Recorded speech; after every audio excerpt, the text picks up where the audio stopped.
Donc, bien heureux ce matin, encore une fois, de vous retrouver pour terminer la prière du Notre Père. Jusqu'à maintenant, on a vu que Dieu est notre Père. Donc, il n'est pas juste un Père un peu impersonnel, prêt à accueillir un peu n'importe qui. Non, il connaît ses enfants. Il nous connaît par notre nom. Il est capable de nous identifier. Il nous appelle à répondre et à se tourner vers lui comme un Père. Notre Père qui est aux cieux. Donc, on se rappelait que Dieu a toute autorité. Les cieux qui n'est pas un lieu physique comme tel, autre qu'une marque d'autorité.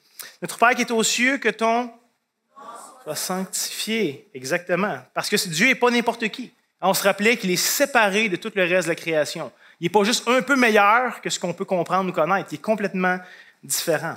Notre Père qui est aux cieux, que ton nom soit sanctifié, que ton règne vienne et que ta volonté... Exactement. Parce qu'on réalise que sa volonté est bonne. Malgré que des fois on s'y oppose, malgré que des fois on ne la comprend pas tout à fait comme on aimerait la comprendre, mais sa volonté est bonne et donc on devrait la désirer. Par la suite, c'est quoi la requête que Jésus nous apprend à prier pour nous-mêmes? Donne-nous aujourd'hui notre pain quotidien. Parce qu'à la fin, on réalise que tout vient de Dieu. Même les choses les plus banales ou les plus essentielles que la nourriture qu'on a.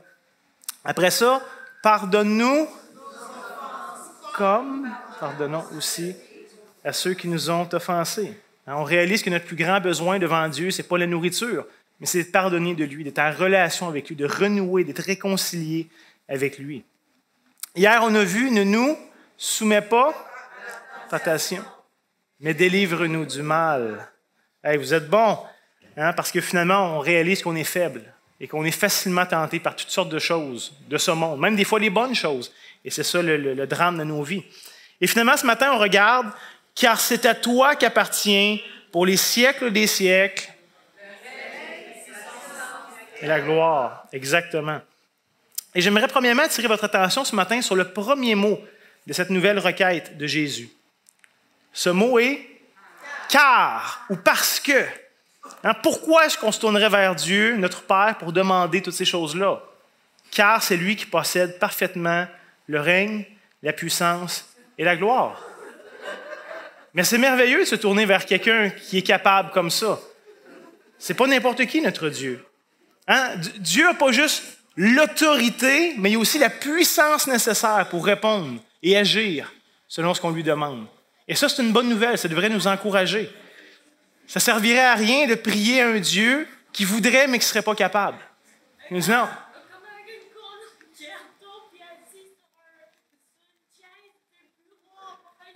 Oui, c'est ça. Dieu, ce n'est pas un roi qui a une couronne en carton sur une chaise en papier mâché. Là. Il règne, il est au ciel, il est sur un trône glorieux. Exactement. Donc, Dieu n'a pas juste l'autorité, mais il a aussi la puissance nécessaire pour répondre et agir selon ce qu'on lui demande.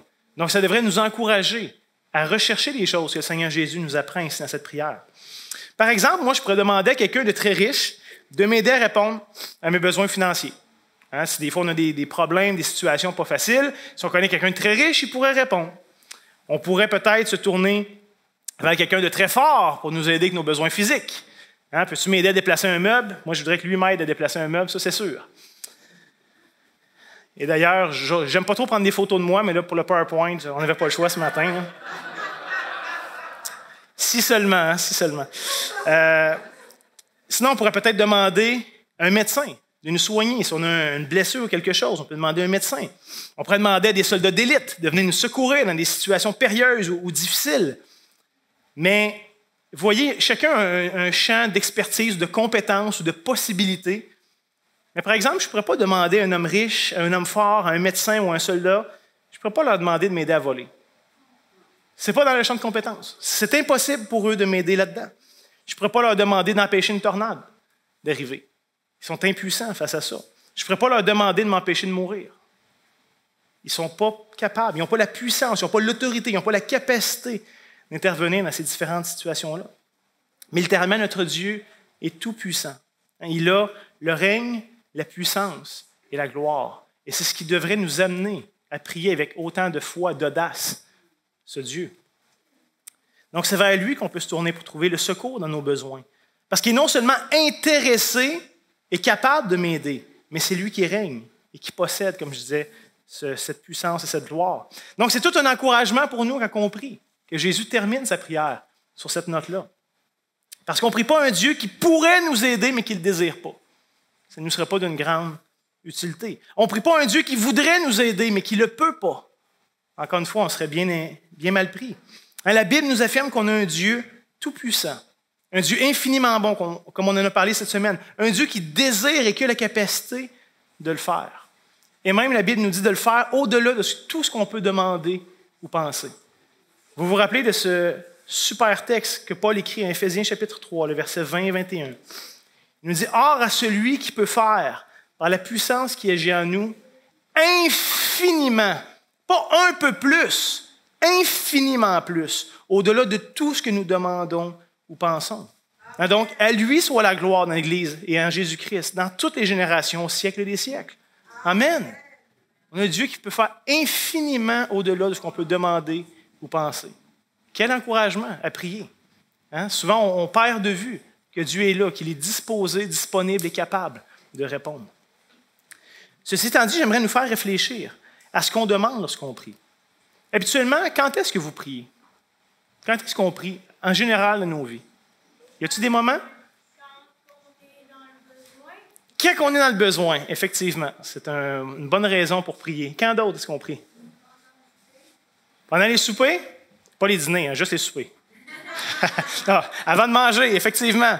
Je l'ai mis? Oui, je l'ai mis ça dans mon PowerPoint. Fait qu'avant de manger, on camp des boulots, habituellement, il y a toujours quelqu'un qui prend le temps de rendre grâce. Et comme on a vu, c'est Dieu qui nous donne le pain quotidien et qui pourvoit nos besoins de manière généreuse. Quand d'autres, on prie?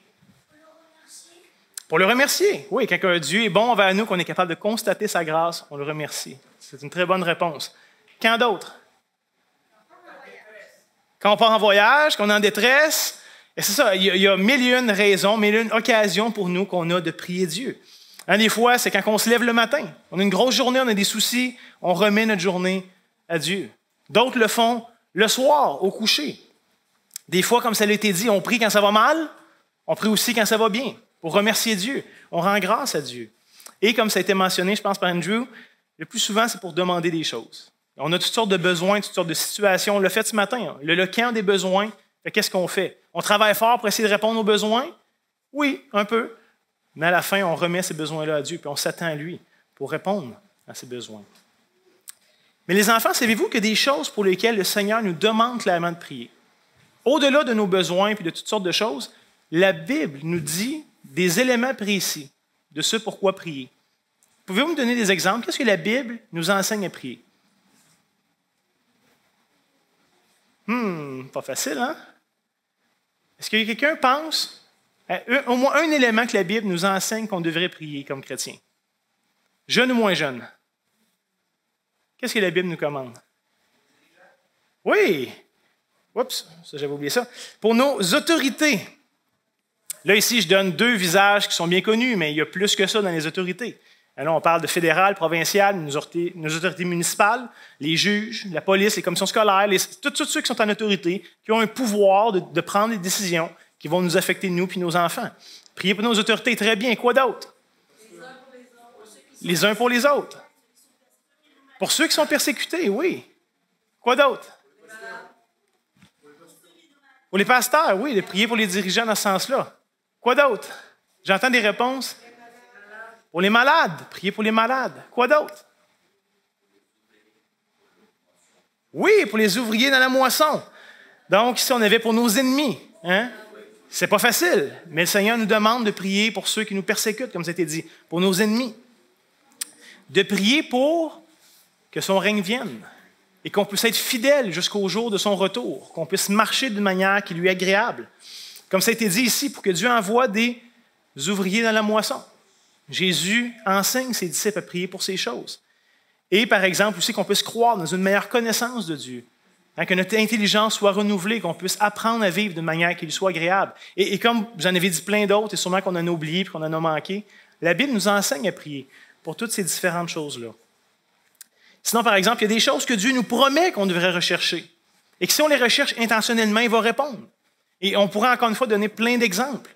Mais juste le Notre Père est très intéressant. Qu'on s'approche de Dieu comme Père. C'est une forme de promesse que Jésus nous donne, que Dieu est prêt à accomplir. Il nous demande de prier pour que son nom soit sanctifié dans nos vies, la vie de nos familles, de nos églises, de nos communautés, hein, jusqu'à son règne vienne. Hein, justement, qu'on puisse prier que son règne vienne, que sa volonté soit faite, de lui prier de pardonner nos offenses, de nous aider à pardonner les autres, de nous délivrer du mal. Fait qu'il y a plein de thèmes comme ça que la Bible nous enseigne à prier. Et où Dieu, quelque part, s'engage à répondre à ces choses-là, puisque c'est selon sa volonté. C'est le genre de choses que Dieu va toujours répondre positivement, parce que c'est selon son désir, selon qui il est. Malgré que Dieu répondra peut-être pas toujours comme on voudrait. Ça, c'est la partie peut-être plus difficile. Des fois, nous, on a un plan. On ne fait pas juste dire à Dieu ce qu'on voudrait, mais on lui explique tout comment on voudrait que ça arrive. Ce n'est pas toujours comme ça que Dieu veut répondre. Sûrement que vous le vivez comme ça aussi. Les enfants, est-ce que Dieu répond toujours à vos prières? Oui. Oui, il répond toujours à tes prières? Toujours? Tout ce que tu as prié, tu l'as reçu exactement comme tu voulais? Oui. Oui? Ah ben, Colin, t'es chanceux, tu me diras comment tu fais. Comment? Je lui ai demandé 3 poissons, il m'a donné 3 poissons que j'ai ratés. Ah! Il y a des choses comme ça qui arrivent. Mais qui a reçu 100% de taux de réponse à ces prières ici? À part monsieur ici en avant, là, qui lui est très chanceux. OK, dans ce sens-là, mais d'abord, qui a reçu 100% de taux de réponse positive à ces prières? Ça, c'est pas toujours notre cas, hein? Mais pourtant, moi, il y a une chose qui me fascine quand je lis les évangiles, c'est de voir que Dieu répondait toujours positivement aux prières de Jésus. Je vous mets au défi. Trouvez une place dans les évangiles où Dieu n'a pas répondu positivement aux prières de son Fils. Vous ne trouverez jamais aucune place où ça va arriver. On va en parler de ça ce matin. C'est un bon point que tu amènes. Est-ce que Dieu a répondu positivement à la prière de Jésus dans le jardin de Gethsémani? C'est là qu'on s'en va. Hey, Colin, tu me voles les mots de la bouche. C'est exactement là que je m'en vais. Parle-moi de ça, quelqu'un qui a pris son café un matin. Non, tu n'as sûrement pas pris de café. Ouais. Mais vous ne trouverez jamais aucune place où Dieu va dire non à son Fils lorsqu'il lui demande quelque chose. Et un des textes les plus fascinants de ça que je trouve, c'est dans Jean chapitre 11, les versets 41-43. Vous connaissez sûrement l'épisode où Jésus va ressusciter son ami Lazare. Et juste avant, on lit, ils ôtèrent donc la pierre, on se rappelle Lazare était dans un tombeau, ils ôtèrent donc la pierre et Jésus leva les yeux en haut et dit, écoutez bien, c'est remarquez bien, Père, je te rends grâce de ce que tu m'as exaucé. Pour moi, je savais que tu m'exauces toujours, mais j'ai parlé à cause de la foule qui m'entoure, afin qu'ils croient que c'est toi qui m'as envoyé. Ayant dit cela, il cria d'une voix forte, Lazare, sors. Et Lazare est sorti. Mort depuis plusieurs jours, et il est sorti quand même. Il y a quelque chose qui est fascinant là-dedans. Pourtant, si Jésus était toujours exaucé, ce n'est pas parce qu'il était Dieu. On pourrait dire, mais c'est facile, c'est Dieu, il peut faire tout ce qu'il veut. Non. Il faut faire attention. Jésus est venu dans la chair, vivre notre réalité, vivre selon nos paramètres à nous. Il dit, je ne fais rien par moi-même, je fais juste ce que le Père me donne de faire. Il a vécu notre humanité dans les mêmes conditions que vous et moi. Il était dépendant de Dieu dans tous les aspects de sa vie, comme vous et moi. S'il a toujours été répondu, c'est parce qu'il désirait toujours ce que Dieu désirait. Jésus avait cette capacité de discerner ce qui venait de Dieu. Qu'est-ce que Dieu voulait produire dans les différentes circonstances que Jésus a rencontrées dans sa vie. Et il y a tellement de passages dans la Bible qui vont dans ce sens-là. Et je vous en donne quelques-uns en rafale. Par exemple, le psaume 37, le verset 4, bien connu, hein, je n'ai pas la prétention de rien vous apprendre. Mais fais de l'Éternel tes délices et il te donnera ce que ton cœur désire. Hein? Désire ce que Dieu veut et tu vas recevoir. C'est un peu ça ici que le texte nous dit. Parce que Dieu ne retiendra rien de ce qui va dans sa volonté selon son désir. On lit en Matthieu 6, 33. Cherchez premièrement le royaume et la justice de Dieu. Et toutes ces choses vous seront données par-dessus. Désirez ce que Dieu désire et vous allez être exaucés, vous allez recevoir. C'est officiel. Matthieu 7, 7 et 8. Demandez et l'on vous donnera. Cherchez et vous trouverez. Frappez et l'on vous ouvrira. Car quiconque demande reçoit, et celui qui cherche trouve. Et l'on ouvre à celui qui frappe. Il y a des promesses ici. Matthieu 21, le verset 21 à 22. Jésus leur répondit, « Je vous le dis en vérité. » Il est sérieux là, quand il dit ça. Ce n'est pas juste un exemple, ce n'est pas de la poésie, c'est pas... Jésus est sérieux. Si vous aviez de la foi et que vous ne doutiez point, non seulement vous feriez ce qui a été fait à ce figuier, mais quand vous diriez à cette montagne, ôte-toi de là, et jette-toi dans la mer, cela se ferait. Tout ce que vous demanderez avec foi par la prière, vous le recevrez. Évidemment, c'est dans le contexte de la volonté de Dieu. Mais toutes les fois, ça me rentre dedans, ce genre de texte-là. Si vous avez la foi gros comme une graine de moutarde, une toute petite foi de rien, vous déplaceriez des montagnes. Et moi, je me dis, wow, ma foi ne se manifeste pas en centimètres, pas en millimètres, peut-être en microns. C'est parce que je suis loin de vivre ces choses-là. Marc chapitre 11, verset 24. C'est pourquoi je vous dis, tout ce que vous demanderez en priant, croyez que vous l'avez reçu et vous le verrez s'accomplir. C'est fort comme texte. Et pourtant, ça ne reflète pas toujours notre vie de prière ou la relation qu'on entretient avec Dieu. Alors, on peut lire ça, facilement, ça peut nous décourager parce que ce n'est pas notre expérience. Ou en tout cas, à part pour monsieur ici en avant, mais pour la grande majorité d'entre nous, ce n'est pas notre expérience quotidienne. Évidemment, ça ne veut pas dire que si je demande une Lamborghini, je vais avoir une Lamborghini. OK, on comprend. Dieu, ce n'est pas un Père Noël. Ce n'est pas le but. Encore une fois, je n'aimais pas prendre des photos de mes autos, mais je n'avais pas le choix ce matin, je suis désolé. Mais la réalité demeure. Jésus a toujours reçu des réponses positives à ses prières. Pourquoi? Ça devrait nous challenger quelque part, puis nous amener à réfléchir un peu plus loin. Et la réponse est simple. C'est parce que Jésus cherchait toujours le règne, la volonté, la gloire de Dieu. Toujours. Donc, c'est quoi notre problème à nous lorsqu'on prie et qu'on ne reçoit pas? C'est peut-être qu'on ne recherche pas toujours le règne, la volonté et la gloire de Dieu. C'est sûr, on est en rébellion contre Dieu. Mais même lorsqu'on est réconcilié avec lui, ce n'est pas toujours facile pour nous d'être capable de discerner, d'aimer, d'aspirer toujours comme Dieu le voudrait aux différentes circonstances de la vie. Et j'aimerais vous présenter différents textes qui vont dans ce sens-là. Donc, mais parce que Jésus désirait toujours le règne, la volonté et la gloire de Dieu, Dieu répondait toujours positivement à ses demandes. Et l'Épître de Jacques est intéressante, nous aide un peu à comprendre ce concept-là. En Jacques, chapitre 4, les versets 2 à 4, on lit « Vous convoitez et vous ne possédez pas. Vous êtes meurtriers et envieux et vous ne pouvez pas obtenir. Vous avez des querelles, des luttes et vous ne possédez pas parce que vous ne demandez pas. » Des fois, on n'a pas parce qu'on n'ose pas demander. On n'a pas la foi que Dieu peut répondre à telle ou telle demande, donc on ne demande pas. Pourtant, Jésus nous dit « Frappez et on vous ouvrira, cherchez et vous trouverez. » Donc des fois, c'est parce qu'on ne demande pas. Mais au verset 3, il dit « Mais des fois, même quand vous demandez et vous ne recevez pas. » Pourquoi? Parce que vous demandez mal dans le but de satisfaire vos passions. Ah, on a ici un contraste entre la volonté de Dieu, son règne, sa puissance, sa gloire et nos passions. Et des fois, dans nos âmes, il y a des choses qui font la guerre à l'âme. On désire Dieu, mais il y a autre chose, puis ce n'est pas toujours évident. Le Notre Père est souvent un peu l'antitype de nos prières charnelles. Naturellement, on ne priera pas ce que Jésus nous enseigne à prier. Et c'est pour ça que c'est tellement bon que Jésus nous enseigne et qu'il nous rappelle ces choses-là. Jacques va même dire au verset 4, « Adultères que vous êtes, ne savez-vous pas que l'amour du monde est inimitié contre Dieu? Celui donc qui va être ami du monde sera ennemi de Dieu. » Pourtant, on était ennemis de Dieu, on était adoptés, on est fils et filles, mais on peut encore avoir des désirs qui pointent vers les choses du monde.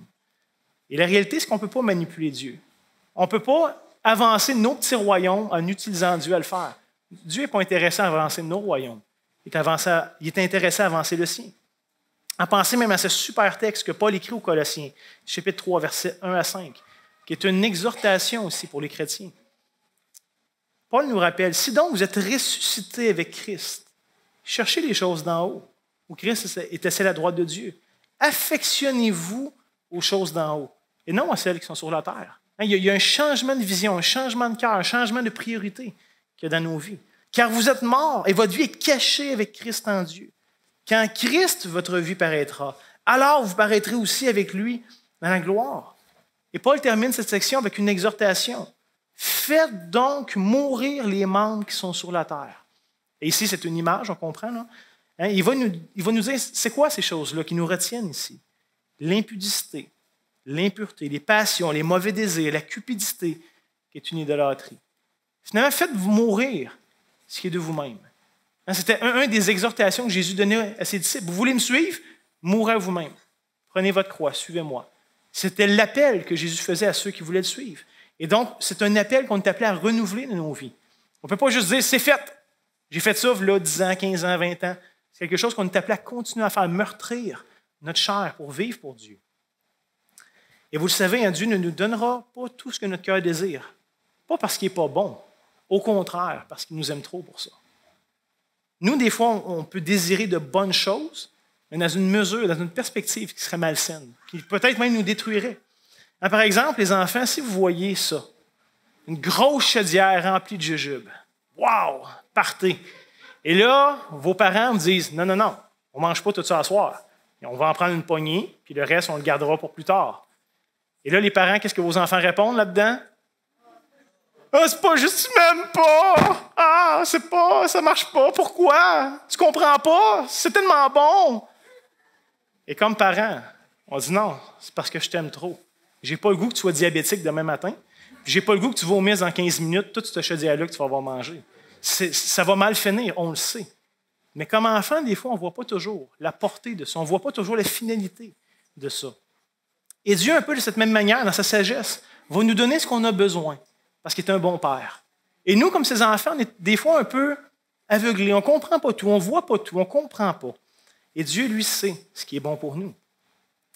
C'est sûrement une scène que vous voyez un petit peu trop souvent à la maison. Hein? Comme parents, on veut donner des légumes à nos enfants. Pas parce que c'est ce qui goûte le meilleur, on le sait tout, on s'entend là-dessus. Il n'y a pas personne qui préfère manger du kale à plein d'autres affaires. Là, on est tous d'accord avec ça. Mais on sait que les légumes, c'est bon pour nous, c'est bon pour nos enfants. Même s'ils ne sont pas capables de l'apprécier, il y a des nutriments là-dedans dont ils ont besoin et qu'on va leur donner, pas parce qu'on ne les aime pas. Au contraire, parce qu'on les aime et qu'on veut qu'ils mangent d'une manière équilibrée le plus possible. Mais ce matin, j'aimerais seulement terminer en disant que ce n'est pas toujours facile de désirer la volonté de Dieu. Nous, on aimerait ça comme ça, que ce soit un beau chemin tout droit, bien fait, sans roche, sans côte, à la limite même qu'il y ait, tu sais, comme des aéroports, là, un petit tapis roulant qui avance automatique, on se met là-dessus et on va jusqu'au bout. Mais ce n'est pas comme ça souvent que ça marche, la volonté de Dieu. Je reviens avec ce que Andrew nous disait tantôt. Vous vous rappelez sûrement de cette scène, quand Jésus est en agonie dans le jardin de Gethsémani, juste avant son arrestation à la croix. Il disait, « Père, si tu veux éloigner de moi cette coupe. » On a déjà parlé de la coupe hier ou avant-hier, cette idée de la colère de Dieu, qui allait être déversée contre le monde et où Christ vient s'interposer en disant, « C'est sur moi. Je vais boire cette coupe jusqu'à la dernière goutte. » On lit en Luc 22, 44, à quel point c'était intense, à quel point est-ce que c'était angoissant pour Jésus. On lit, étant en agonie, il priait plus instamment, sa sueur devint comme des grumeaux de sang qui tombaient à terre. Et on sait que c'est une condition médicale très rare, on sait que la science d'aujourd'hui confirme, mais probablement est-ce que personne d'entre nous va être angoissé au point de vivre ça. C'était une intensité qu'on ne peut pas comprendre, comme angoisse, comme peur que Jésus vivait à ce moment-là, parce qu'il allait faire face seul à la colère du Dieu Tout-Puissant. Pourtant, on sait que c'était la volonté de Dieu que Christ aille à la croix pour prendre sur lui la colère. Il était l'agneau de Dieu prédestiné avant la fondation du monde. Ce n'était pas nouveau. Là. Ils étaient tous d'accord avec ça. La Trinité était d'accord. C'était réellement la volonté de Dieu, mais ce n'était pas moins terrible et difficile à accepter. Ce que je suis en train de vous dire, c'est que la volonté de Dieu ne sera pas toujours désirable pour nous. À ce point-là, Jésus, à son humanité, là, en avait peur. Et il aurait bien aimé que la volonté de Dieu soit différente à ce moment-là. On lit en Luc 22, 42. « Ô Père, si tu le veux, écarte de moi cette coupe. » C'était terrible ce qu'il y avait à faire face. Toutefois, et il termine sur cette note, « Toutefois que ta volonté soit faite et non la mienne. » Et à la fin, la prière de Jésus a été répondue positivement. La volonté de Dieu a été faite et pas la volonté de Christ. Est-ce que c'était facile? Non. Est-ce que c'était désirable? Non. Personne n'aurait voulu vivre ça. Personne n'aurait voulu être à sa place. Mais c'était quand même la sainte volonté de Dieu, la bonne volonté de Dieu qui s'accomplissait. Des fois, on va trouver ça difficile de désirer pleinement la volonté de Dieu dans nos vies. Des fois, ça va être pénible. Des fois, ça va être coûteux. Je ne vais pas vous mentir ce matin. Je ne vous dirai pas que c'est tellement merveilleux tout le temps, puis qu'on met des lunettes roses, puis ça se fait tout seul. Ce n'est pas toujours le cas. Des fois, on va trouver ça difficile de réaliser la volonté de Dieu dans nos vies. Mais à la fin, le Seigneur nous encourage quand même à l'accepter et à la rechercher. sachant que c'est toujours la meilleure chose qui peut nous arriver, même si, pour un temps, on peut ne pas le comprendre. Ce que je rappelle souvent à mon Église, c'est un jour, tout ça va faire du sens. Des fois, pour nous, c'est flou. C'est difficile de voir le bien dans telle ou telle situation. Et pourtant, la Bible nous présente un paquet de situations qui, à première vue, semblaient très difficiles, très négatives, et que Dieu a su tourner en bien. Il y a un paquet de situations, mais des fois, ça n'arrivera pas de notre vivant. On ne verra pas le dénouement de tout ça. Et on va rester un peu avec une interrogation de dire, Dieu, pourquoi? Mais à la fin, on n'a pas besoin de toujours avoir la réponse. Parce qu'on sait que Dieu est bon. Si Dieu est bon, je peux lui faire confiance, même si je ne comprends pas. Si Dieu était malicieux et qu'il changeait toujours, là, j'aurais besoin de savoir pourquoi. Parce que est-ce que c'était bon ou pas bon, je ne le saurais pas. Mais si notre Dieu est entièrement bon, saint, juste, je n'ai pas besoin de savoir pourquoi. Ce n'est pas la bonne question à poser souvent, parce qu'on n'aura pas toujours la réponse. Elle dit, Seigneur, comment je peux continuer à être fidèle, même si je ne comprends pas toujours pourquoi? Ça, je pense que c'est la bonne question à se poser. Paul va écrire en Romains 8, 17 à 18, un texte bien connu. Il va dire, « Or, si nous sommes enfants, et on l'a vu, nous sommes enfants. On s'adresse à Dieu comme notre Père. Si nous sommes enfants, nous sommes aussi héritiers. Héritiers de Dieu et co-héritiers de Christ. Hein? Dieu ne nous adopte pas comme des enfants de seconde classe. Il nous place au même titre que son propre Fils, puisque c'est de sa justice, de ses mérites qu'on est couvert. Nous sommes héritiers de Dieu, co-héritiers de Christ, si toutefois nous souffrons avec lui. Ça, c'est le bout qu'on aime peut-être moins. Hein? D'être héritier de Christ, super, on est tous présents, on lève la main, ça nous intéresse. Si toutefois nous souffrons avec lui, afin d'être glorifiés avec lui. Jésus n'a pas juste passé par la glorification, il a passé par un temps de souffrance, dans un monde déchu, qui est rebelle à Dieu. Mais, par contre, au verset 18, « J'estime que les souffrances du temps présent ne sauraient être comparées à la gloire à venir, qui sera révélée pour nous. » Il n'y a aucune commune mesure entre ce qui s'en vient et ce qui peut être vécu ici. On peut s'encourager par ça. Ce n'est pas la fin. Ce monde n'aura pas le dernier mot. Christ va avoir le dernier mot. Hein? Christ a souffert les horreurs de la croix, mais il a été élevé. Il a reçu le nom qui est au-dessus de tout nom. Et un jour, tout genou va fléchir devant lui. Paul enchaîne juste un petit peu plus loin. Romains 8, 28 à 32. Nous savons du reste que toute chose concourt au bien de ceux qui aiment Dieu, de ceux qui sont appelés selon son dessein. Dieu nous aime, vraiment, réellement, dans toutes les circonstances de nos vies. Et comme j'ai dit tantôt, il n'y a pas une volonté mauvaise ou malicieuse. Il est bon, il est juste. Verset 29, « Car ceux qu'il a connus d'avance, il les a aussi prédestinés à être semblables à l'image de son Fils, afin que son Fils fût le premier-né d'entre plusieurs frères. Le but de Dieu, c'est d'avoir une grande famille avec lui. Et ceux qu'il a prédestinés, il les a aussi appelés. Ceux qu'il a appelés, il les a aussi justifiés. Ceux qu'il a justifiés, il les a aussi glorifiés. Que dirons-nous donc à l'égard de ces choses? Si Dieu est pour nous, qui sera contre nous? Lui qui n'a pas épargné son propre Fils, mais qui l'a livré pour nous tous, comment ne nous donnera-t-il pas aussi toutes choses avec lui? Comment est-ce qu'on pourrait douter de son amour, de sa bonté, de sa sagesse à accomplir sa volonté dans nos vies? Il a déjà donné ce qu'il y avait de plus grand, de plus précieux.